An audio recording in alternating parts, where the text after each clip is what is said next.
Okay, this is a review on the Incinolet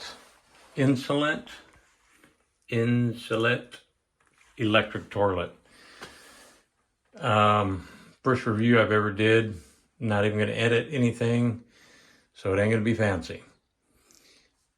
I was kind of reluctant about the electric toilet thing. It just sounded weird, and but there was no other way to go with a building with no septic. So this one's 220. You can get them in 110 or 220. The price is still the same. It's a chunk of money.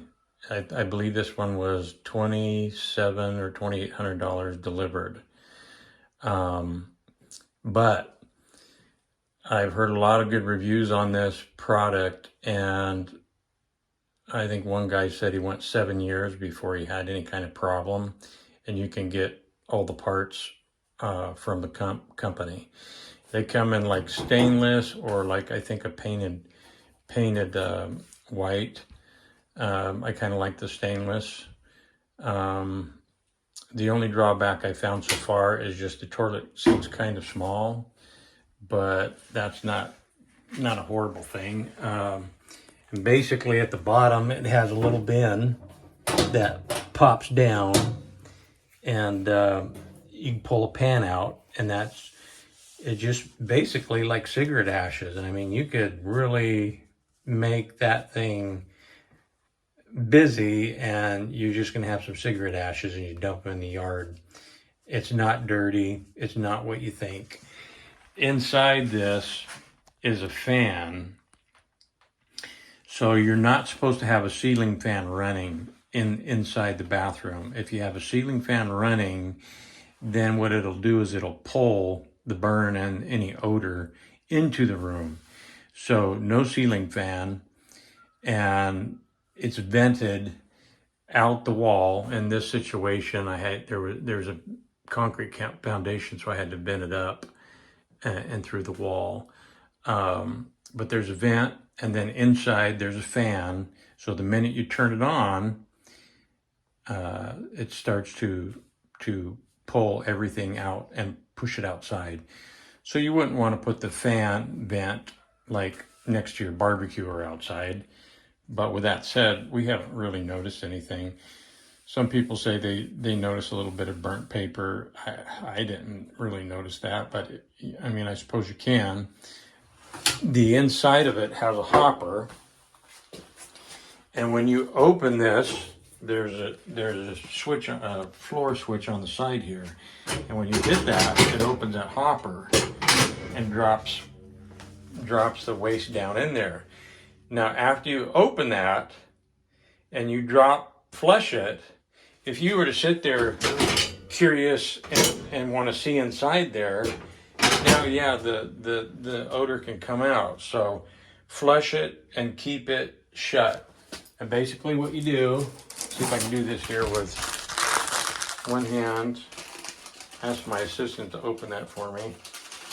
Okay, don't tear it. Basically what you do, I know this seems a little strange too, but it's clean, and it works really well. But basically you put this coffee filter in there like that, and it's waterproof, and you can dump liquid, mess, toilet paper. Technically you could even put wood in there. You could put anything in there that will burn, because this is going to burn at about 1,000 degrees. You just can't put, you can put some girl products in there. You just can't put anything that's plastic. You wouldn't want to put a diaper in there. Anything that's plastic is going to make a mess, because plastic kind of melts and sticks to stuff. In the bottom of this, the pan that you pull out is this big, thick pan that you literally could melt gold in. And there's a burner in there, and it's going to heat that pan up to about 1,000 degrees. And then it, it burns up. Ask my assistant, could you go grab me a cup of water out of the sink? Now, The difference between the 110 and the 220, I think it just had to do with the amount of people. You can use this and turn it on, and then somebody can come right behind you and use it again.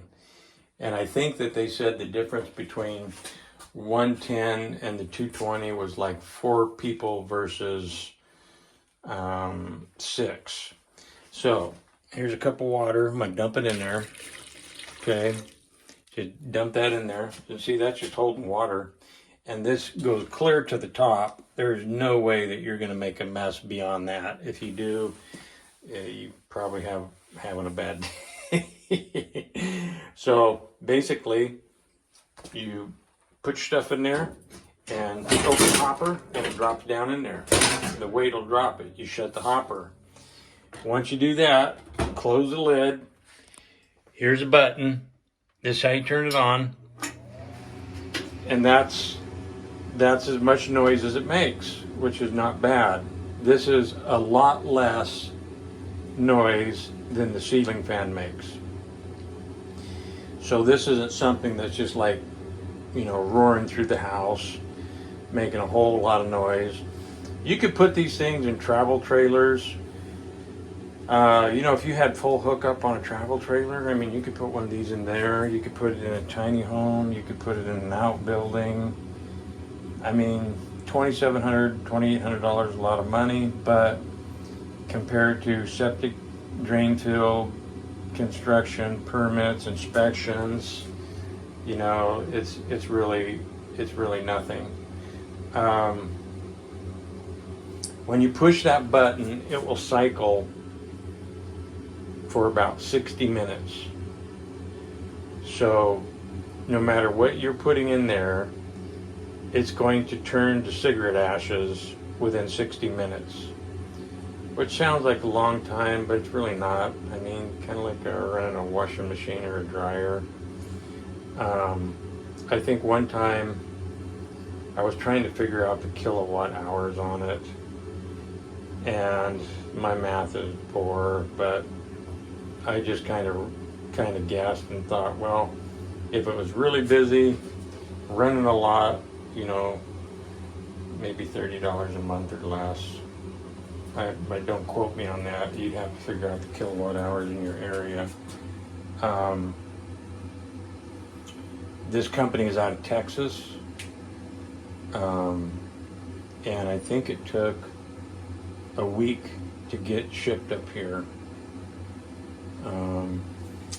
I parked it on concrete here, and I just put some reverse brackets in the ground here. I put the toilet down, marked it, and then put some reverse brackets into the concrete so it won't move. It's not going nowhere. If you could make it go somewhere, you're trying to break it. And I don't know if it'll heat up yet here. Now if I open it, it's burning paper, so it could, but I don't know. Turn that light off there. See if it shows it yet. It usually takes about 5 minutes to warm up. See, there you go. In the hopper, it's burned paper. And like I said, that'll get up to, I believe it was 1,000 degrees. Don't quote me on it, but pretty hot. Anyways, they're not paying me, but that's the product, and I would highly recommend it, at least at this point. It's still pretty new. It's been in this building for a couple months now. We've used it a bit. Haven't had like a full-time renter in it. I just emptied the tray in it, and it's just like cigarette ashes. I mean, there's nothing gross about it, and it gets so hot. There's no bacteria. Now you might think, well, it's going to heat the toilet seat up, and it'll be nice and warm in the winter. It does not. As a matter of fact, you can put your hand in here, and this is not even warm. When it gets to about 1,000 degrees or whatever that cooking temperature is, it's a little bit warm, but this all stays cool to the touch. This is very insulated with something, and it's down in the bottom. So there's no burn issues, no heat issues. You just got to use the coffee filters. You put the coffee filters in there. My assistant just asked me, what if we did it? Well, you'd make a mess. Then you'd have to clean it up. Good product. Go online, find out what they cost. They might have went up. Like I said, this was like $2,800 for 220. They said the 110 was the same amount of money. I put it on a designated circuit, so it's not popping anything. Anyways, thanks for watching. Like it if you like it. Thanks.